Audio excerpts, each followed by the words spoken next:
pinupuri ka ng mga bata at bagong silang, ikaw ay nagtayo ng isang tanggulan, kaya't natahimik ang lahat ng iyong kaaway.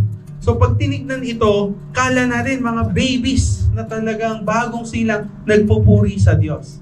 Hindi po malabo yun na ang mga bagong silang na bata ay magpuri sa Diyos kahit sa tingin mo wala silang muang. Kaya ang mga bata, minsan, pag-ugulat ka natutulog, nangingiti-ngiti. Bakit? Ang sabi nila, nilalaro daw ng guardian angel. Who knows? Na yung bata pa lang sa loob ng tiyan, nagpupuri na sa Diyos. At kapag nakita mo yung bata, pangiti-ngiti, nilalaro ng guardian angel. Pero kapag malaki na, nag-iisa't pangiti-ngiti, nakakatakot na yan.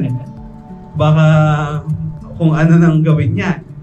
So, talagang ang sinasabi rito ng psalmist, na tila sa dami ng nilikha, pero parang bata. Yung mga bagong silang na anak, ang siyang pinamahalaan ng Diyos. At hindi lang pinamahalaan, kundi nagtayo pa ang Creator ng tanggulan para sa kanila. Inaalagaan, iniingatan, at may mauuwian.